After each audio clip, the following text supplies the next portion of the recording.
Hey guys, how's it going? It is Kyra here with another Infinite Magicraid video, and in today's video I want to do a account review on my own account, and I figured this would be a good time to just talk about the decisions I'm making, where I'm progressing in my account, where I'm having issues, the characters I like, stuff like that, and kind of go through each game mode here and kind of give you guys an idea of my thoughts of what I've done, if I regret it, if I like where I'm going with this, what the plan is, stuff like that, and so you can kind of get an idea based on the characters I have, the decisions I'm making, and then maybe potentially apply it to your account. And I like to watch people do these kind of videos, so I figured I'd do one myself. I got this idea from Mobile Gamer in Marvel Strike Force. He would always do this like once a month. Him and a friend would hop on and do an account review, and I always thought that was super helpful when I was playing that game. So figured I would do this. And currently here is the characters I have right now, and got Catherine here a bit ago, and I actually got her exclusive 3. And this character, she is totally worth the hype. She is absolutely insane and has massively improved the progress on my account, like by a ton. But the big thing I wanted to highlight is because you can get her in campaign quest here, and then you can also get her in the world map when you 3-star the campaign, and then also at the very end you're going to be getting her in the Tower of Mark. And so I've gotten 1 copy here that was E2, and then there's going to be 3 more copies here, but this is going to take a very long time because on average you're going to need to be able to clear 70 stars on all of these, which is just going to be really tough to do. So E2 is going to be the stopping point, I think, for a lot of people. Probably E1 is going to be the stopping point for a ton of people. So where to begin? I'm thinking right now we got all the events going on here currently, and was able to get the exclusive. So got the events going on here currently. The big debate I got going on right now, and probably a lot of you guys do as well, is the Dragon Eye. So we got one of those things to be able to exclusive one of these characters here, and I'm really struggling on who I'm actually going to put it on. So I put my initial Dragon Eye on Melia here, and I don't regret this one at all. She's a fantastic character, and this one, it ends up increasing her Valkyrie, which is her main move, by 1 turn. So she's only down Valkyrie 1 turn nowadays, because I got the exclusive one on her.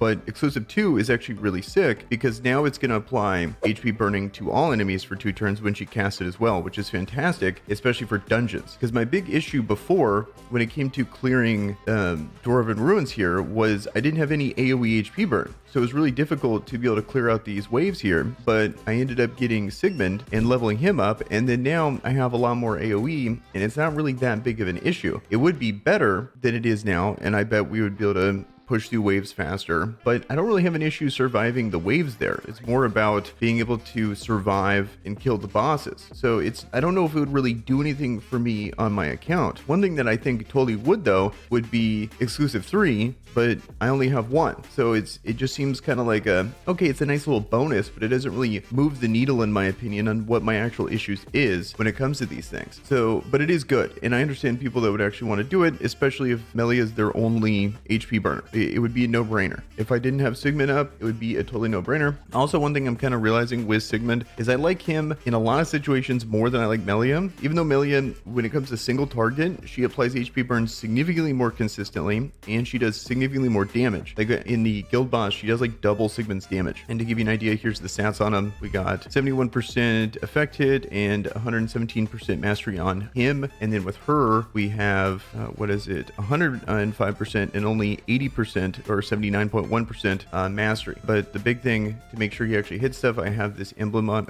I have this aura. So I have the Hitmaster aura on him, 12% effect hit, and a lot of extra stats there, whereas on her, I don't have anything that improves that. It's just this one right here, the 18% restores health. So if there's one thing I would wish I did, I wish I put the Mastery Expert aura probably on both of them if I were to do it over again. The 20, it's super cheap relatively to any purple one of these guys, and it's 24% mastery. I ended up doing a test on it with Melia, and I want to say against the guild boss, like in those 20 turns, I ended up getting like a couple extra million damage by just increasing her mastery by a little bit. So it's a really big deal, especially over time when it comes to damage. So another 24% on top of that would be fantastic. So I wish I did that, but when I was initially trying to do progression, I did like the extra healing that she gets from from this aura here. So I don't feel like it's terrible, but at the same time, I think extra mastery would have been better. But back to Sigmund, why I like him more is because his passive here, he takes less direct damage, and he's also giving a shield to other people. So, and he has the AoE HP burn. So when it comes to progression on an account, especially in PvE, I feel like Sigmund really shines. Whereas Melia is fantastic as a solo carry initially, but you'll find yourself when you're trying to put her in a team, like let's say Catherine and Wim, and you have all these shields and stuff, or you're trying to buff her going multiple times means that she just drops the shield off, or she'll drop the attack buff off a ton of times, and I find her dying a lot of times in my harder dungeon runs, and then Sigmund and everyone else will just survive. The run gets slower, but we'll eventually get it done. So I'm just noticing that. But then in other situations where I just need raw damage, Melia is just infinitely better. So I'm just kind of noticing that difference between those characters there. So keep that in mind if you happen to have those. So that's why I think they both serve their place, and they're both different marks, and they're both different factions. So they're still going to be useful, and you still need both of them. And then eventually, ideally, I would get all the HP burners because they're just that good, but they definitely serve two different purposes in my opinion. And then a couple other characters on here. Since I'm here, I ended up getting Thanatos up because he's a new character, and I figured for content this would be a character worth leveling. I did think he would actually be better at damage than he was, but then looking back on it, it kind of makes sense that he doesn't do that much compared to other damage dealers like Zia and Slaville here, because he has this life extortion where he gives himself 50% extra damage. Life extortion, see, the actual buff that you're putting on someone lowers the healing and shielding effect of the enemy, which is fantastic for like utility stuff like Tower of Mark, where you have to deal with this shield. Amazing. And then there's other people that deal healing, and so having a reduction in that, fantastic. But he actually has a lot of damage modifiers here.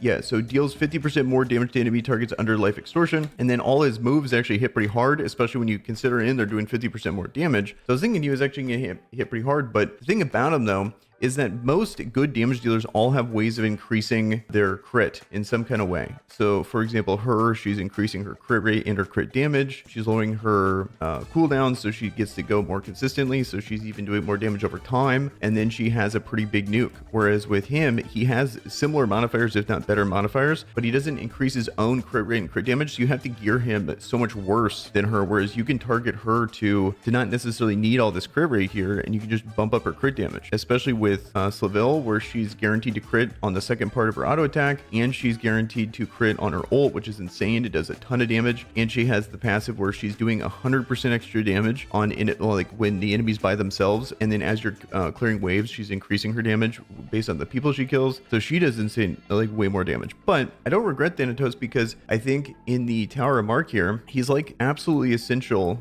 to be able to beat this stage. Like, I don't think I would ever even come close to beating this stage, let alone without him, I couldn't even beat this stage here. So I'm stuck at 19, and then I get Thanatos. I didn't even need to level him fully. I could have just got him to the point where he survived. Like, I absolutely wouldn't be able to beat 24 if I didn't level him fully. And I'm just trying to say this to really explain how hard this is, because I really like the red Tower Mark, because everyone's guaranteed Catherine, so you're always guaranteed this really good character for the red side for most people.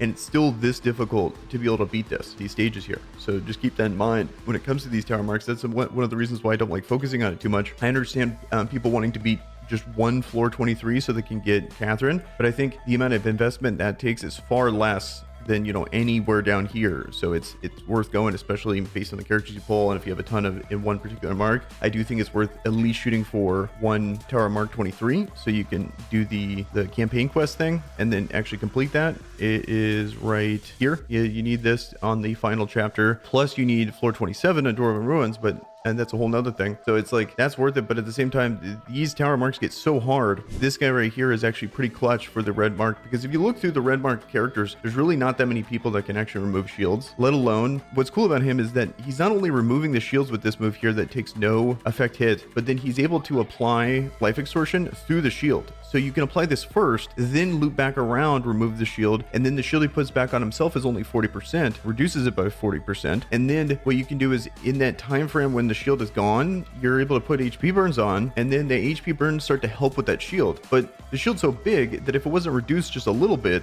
that those HP burns are not going to be able to kill that shield. So then you can come back around, and then you keep that snowball going where you're slowly chipping away at him, but you use the help of the HP burn and the 40% reduction on the shield, plus being able to remove the shield. And I think he's the only character in the game that can actually reduce shield effects. Like, most of the time people have like healing reduction, or they can remove a shield, but they can't actually reduce the shield effect. So he's actually super clutch from a utility standpoint. I just wish he did a little bit more damage. Also, one last thing I tried for him, if you guys were curious, because this guy heals, and so 40% reduction in healing. I'm able to brute force this one without any healing reduction on 25, but I still can't do 26 even with him on the team. So it hasn't moved the needle there, but he's massive for tower mark if you care about that. Like if you're struggling and you have the team to be able to beat 23, in my opinion, I would consider leveling me. You don't even need to like fully awaken him. I would like maybe take him up to 2 or 3, just get him to survive, beat stage 20, and then 23 is probably like getting to 23 is significantly easier in my opinion, as long as you don't have like a ton of AoE characters, and so you might have a shot there.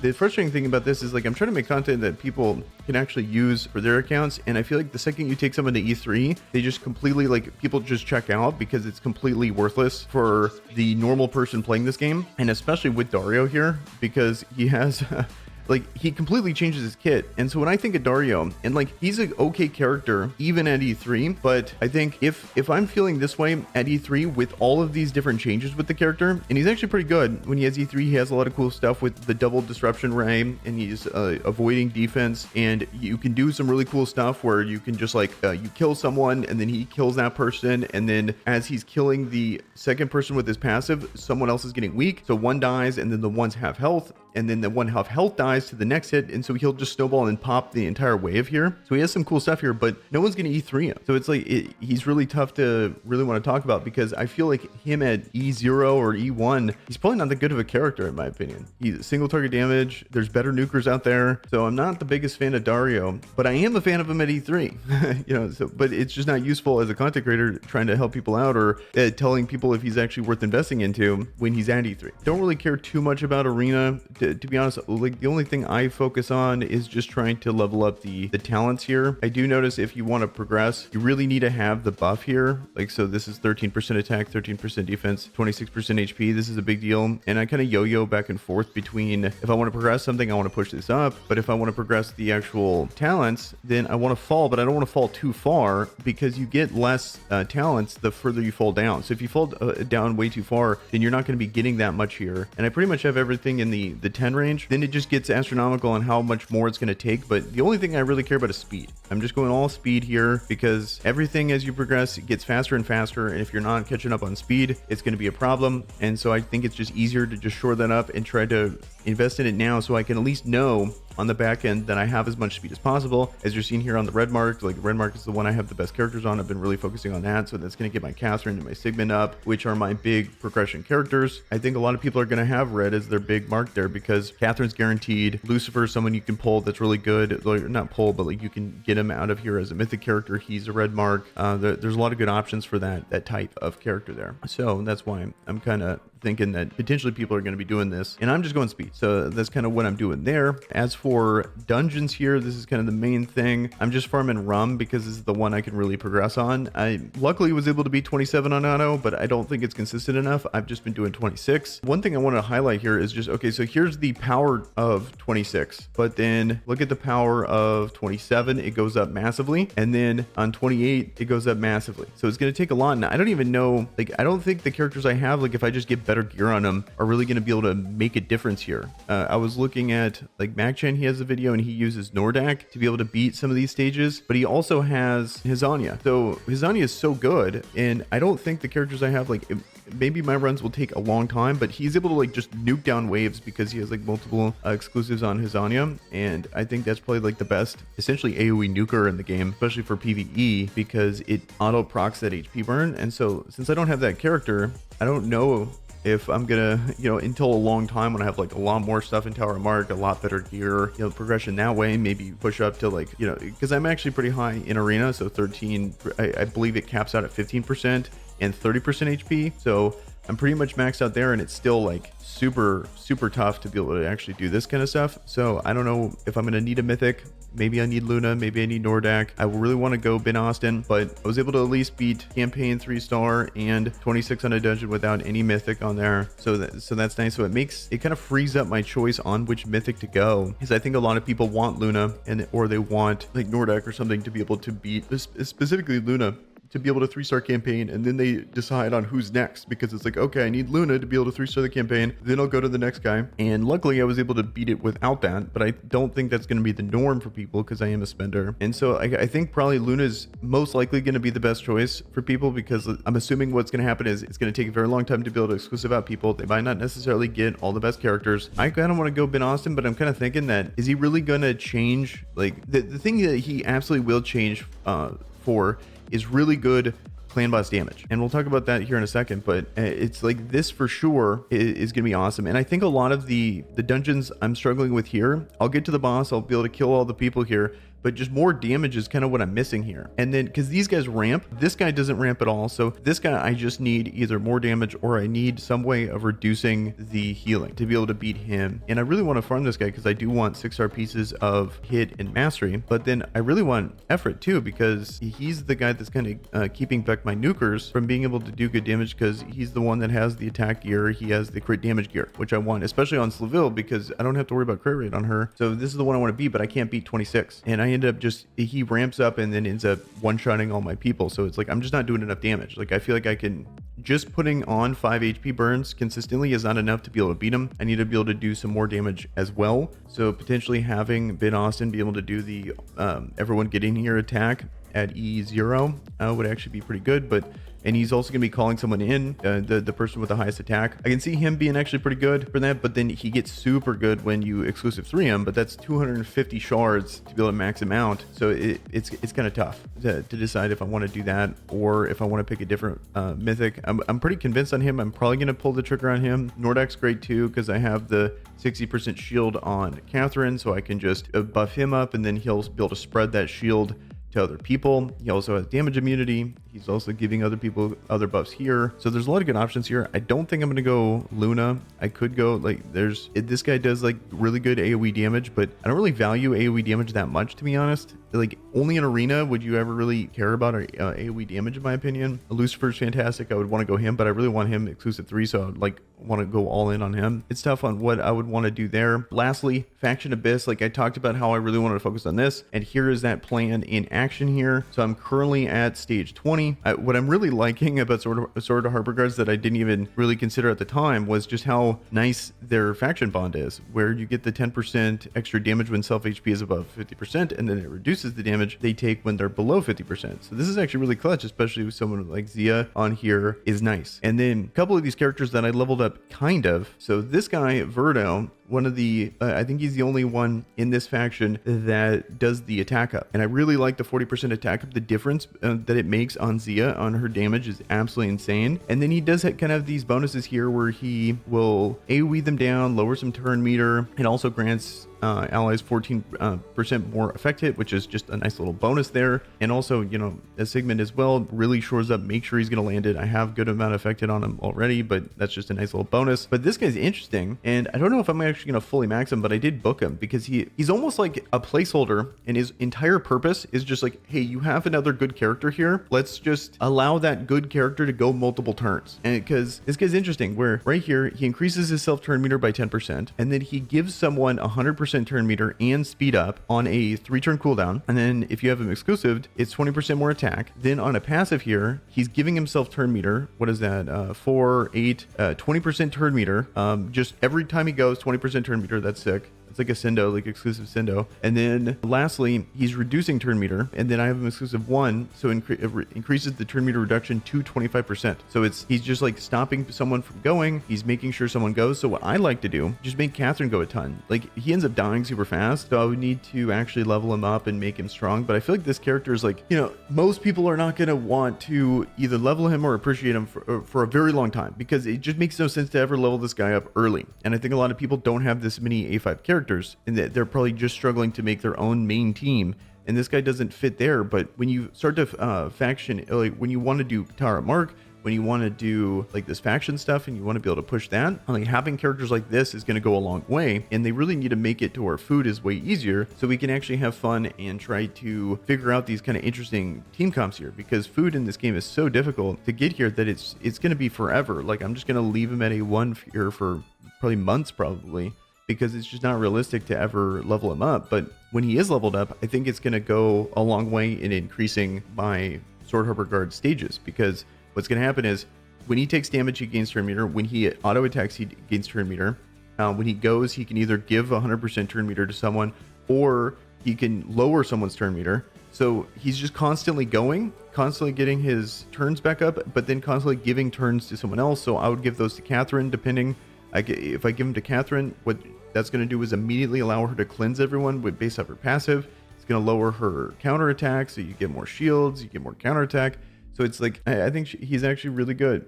So it's one of those things that you're not going to be able to ever even consider doing until way later on, because food's so hard in this game, but kind of fun. That's the thing. So like, that's kind of where I'm at currently in this game here. The people, I am considering reverting someone. I'm probably, if anyone, I'm reverting Dario, because I barely use him and I want to be able to try some other people out. Like, so Hoff is interesting. I think he's a good hero. I really want to try out Hizaro here for the clan boss. Oh, that was one thing. One last thing here is going to be guild boss. This has been something I've really been focusing on. So now I got this down to a 2 key. So we're on the level 4 clan boss here, down to a 2 key. And benefit here is that we have a 2% chance to be able to get one of these guys. So Supreme Rune here, 80% chance to be able to get this. But then the big thing is, I'm realizing that being able to do this 100 gems every day, like that's really going to add up. And then also finally getting copper ingots here, so I can get a chance to get 6-star pieces. I'm going to just do that on the mastery set, the accuracy set, and slowly be able to gear up that. But I think this is super good to be able to focus. And then what that allows me to do is also do like 1 key this. So then you get 60 gems guaranteed, and then a 50% chance to get another excellent rune, and then 10% to get the basic skill scrolls here. So really good rewards that I think a lot of people really need to get into a clan and really start to do this if they care about this game and want to be able to progress. This is the team I use. Everyone's going to have Catherine, and I think Catherine is by far one of the best, if not the best characters for increasing damage here. Ben Austin, when I get him, I'll probably slot him in here. I'm debating on who I'm going to remove for this, but I really like Slavelle because she's giving attack up, also always crits, and is preventing defense down. So I got feebleness 2, defense down, attack up, and then everyone else is just doing a ton of damage. And then also because there's so many people of this faction in here, they do 5% more damage, which is kind of a nice little bonus. If I put in Ben Austin, probably 7.5, I think it could be pretty good. I just don't know who I'm going to leave out. I'm debating Sigmund because Melia does double his damage, and they're kind of overlapping on the HP burn potentially. So maybe it's just redundant to have him in there too, but maybe I'm just wrong. But it's going to take some testing to see where the damage is and see if it's even going to be that much more with him there. So, but it definitely 100% will be more when he's exclusive 3. Like, it's just no doubt. I think he's the best character in the game when it comes to guild boss when he's at exclusive 3. So that's pretty much it for the account review. I'll probably do this like once a month as long as I'm still playing this game. Curious what you guys think, what you guys are doing. Like, I just like discussing this game, and this is kind of my way of being able to do it, is just talking at the screen, and then you guys go from there in the comments. So with that, guys, I'm out of here. Peace.